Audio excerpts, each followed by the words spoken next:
Well, hello everyone. Don Garman and Jackson Vickers here again from Mirador Capital Partners. Here we go, March 2026. When last we spoke a month ago, we were in a bit of upheaval. We were in the Venezuela conflict, whatever that was, short-lived for now.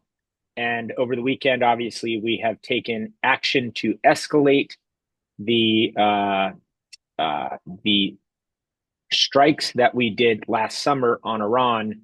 We've taken that to another level, and I will reserve all commentary on that because you would all know by now. Certainly, I don't know, and everybody on TV doesn't know either. So I want to stay fact-based and objective about strategy and what we ought to do in response to the events of the weekend. And so it seems like an eon ago, but the last time we had this acute, painful, quick adaptation around flowing news was a bit less than a year ago in what we're now referring to as Liberation Day, which was the beginning of my terminology, which certainly is my opinion, chaotic, ever shifting policy of our government toward our trading partners, and that dragged on over the course of the year. My point in bringing that up is it was obvious to some of you that that was going to be tragic in a number of different ways and took steps to adjust your own positioning accordingly in an effort to get into a better position down the road at some future point that you were seeing clearly. And that was a painful financial decision for many of you. It wasn't even many, it was a few. My point in saying it in that way is making drastic, radical changes to our long-term strategies in a moment like this is a mistake. It doesn't mean things won't be choppy or continue to go down more, but making short-term emotional rash decisions about our assets that we hold and have held in many cases for 20 years, certainly for the last 13 since our firm has existed. It's been a mistake every time that we've tried to adapt emotionally to conditions that are ever changing. So I root for our country. I believe in our country. I hope for the good of humanity that the experts are right in disabling an active nuclear threat from Iran. I have no idea. We all have many reasons to doubt the experts and what they tell us at any given point. I find myself more cynical than ever when I hear anybody from the government tell me anything, which I don't love that feeling, but I think that's been well earned in terms of the reputation of everybody kind of just saying what's in their self-interest and the lack of objective truth, which I really am disappointed by. I remember the good old days when we could have just plain old facts that we could agree on and then persuade each other with evidence on either side. That seems just old fashioned now, doesn't it, Jackson? So anyway, this is our first prolonged engagement together. We've had our one-off, over the weekend invasions, operation of any number of names that were supposed to do things that were long lasting that turned out to be somewhat temporary. What are your thoughts? You're in a different generation. How do you feel? Yeah, nervous for sure. I think overall policy geopolitically towards the Middle East is always something that's scary because it's kind of a revolving door that we go in and out of. At least we have for my entire life. So I always get a little nervous over those things, but we do have to look back, I think, to April and to previous experiences over the past couple decades in particular for how this usually has played out, at least as it relates to our careers. And I think in terms of making or avoiding kind of short-term emotional decisions. I would say we should make short-term emotional decisions on the financial planning side, which Mhm. has been very productive and very busy, but something that's absolutely worth doing. And we can make some edits there on the expense side, on the income side, make some changes.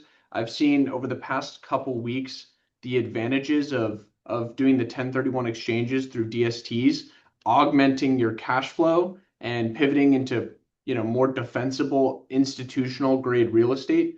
So there's a lot of opportunities to put more defensive players on the board. That doesn't have to come from making a whole portfolio pivot. And I think that comes on the planning side and with some of your other assets. So that's giving me some confidence in a time of general uncertainty. Well, I think that's well said. What I would add to that is if you think about our flagship strategy, and I've said it many times, I think we've been doing the video in this particular style, certainly more than 5 years, but going on 6. One of the things I remember saying frequently is the name of the game is not being in exactly the wrong things during, at the wrong time. And this year has been characterized in many ways by the opposite of what worked last year. So that's a big, powerful force in markets is mean reversion and reversion to the mean.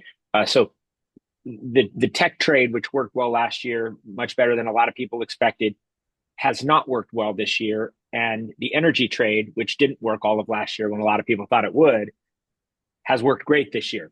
And in fact, is the top performing sector by far. So the advantage of the style that we prefer in our flagship strategy is we owned energy and we sort of rode it out all of last year while things were going well. This was not one of them. This year, the reverse has happened where this is going well and other things, are being challenged in terms of their multiple. So many outs is the lesson.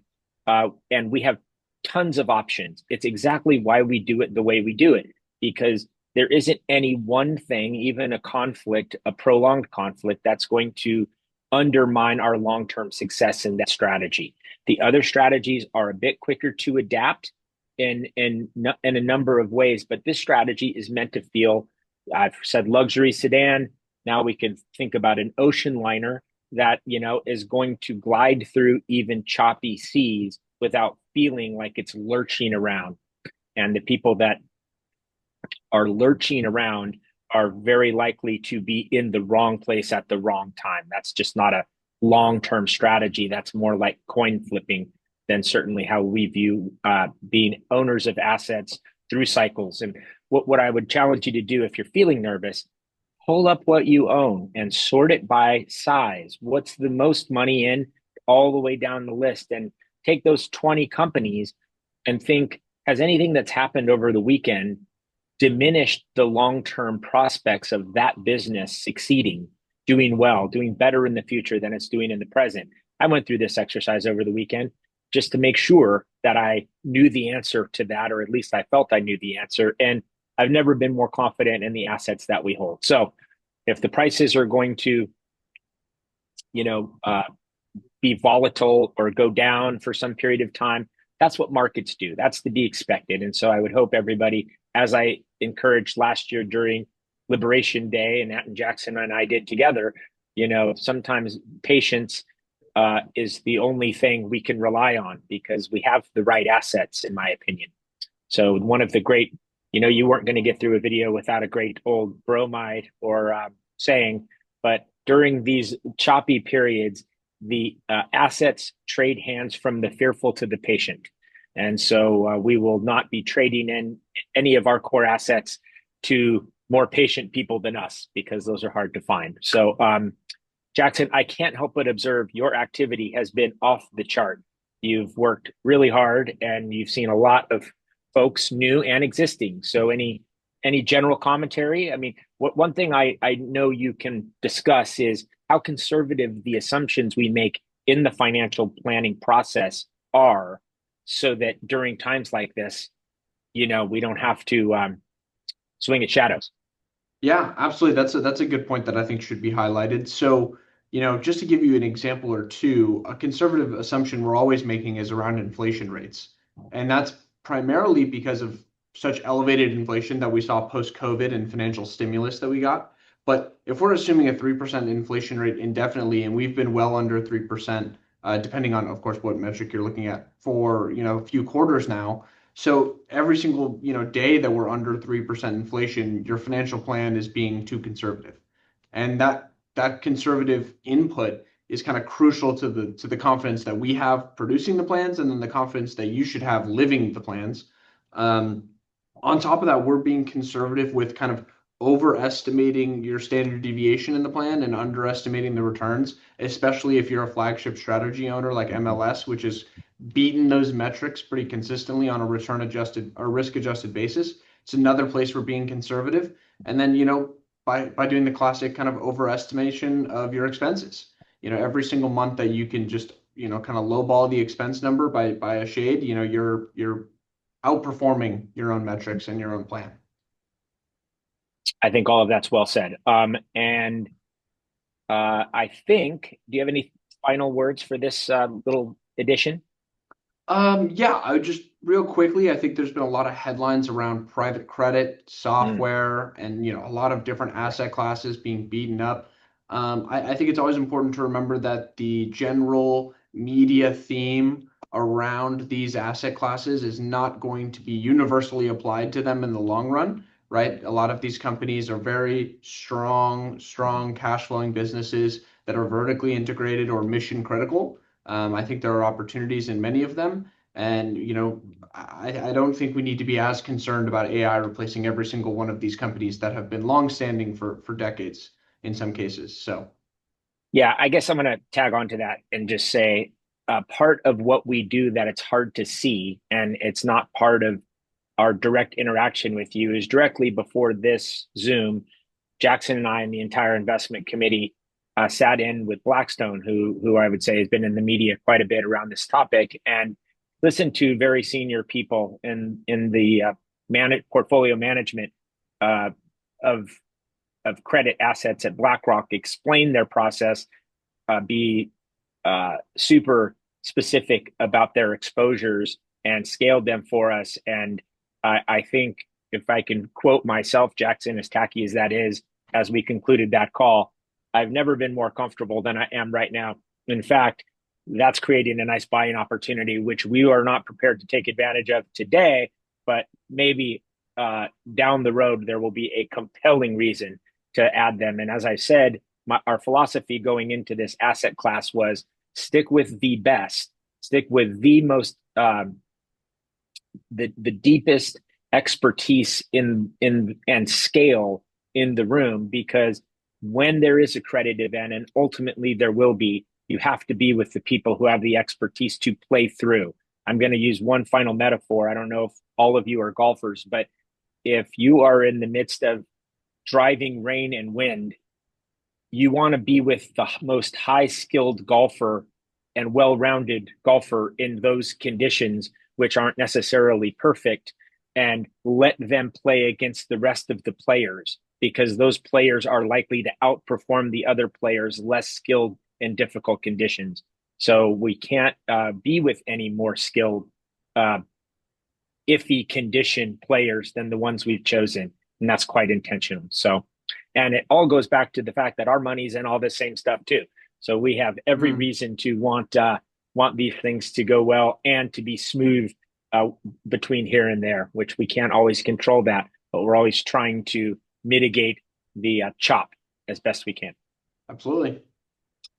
So on that note, I think unless we have an emergency break-in further March, everything changes. The last thing I'm going to say, and then we'll wrap, is what will change our strategy faster than anything is when earnings estimates for future earnings are starting to fall precipitously. And that can be created in a number of different ways, and I won't list them all, but that's not happening. In fact, earnings estimates for 2026, as murky as they are, these companies have demonstrated abilities to produce earnings in a number of different conditions, including last year's chaotic, my word, tariff implementation, which the Supreme Court has now challenged. So that's going to be fun to watch that scrum in the courts for the next series of years, but we're going to focus on controlling what we can control. As I've said, the team has never been better, never more equipped to handle the complexity of the wealth management that we all confront in our lives gratefully. And on that note, Jackson, thank you for joining. Of course. We will see you all. Let's see, that will be April at the end of Q1 if we all make it that far, which I'm sure we will. I don't want to be, I shouldn't be glib about that. But we will see you in a month. And as always, thanks for everything. We're here if you need us, where we always are. And so reach out if we can do anything for you. All right. Thanks, everybody.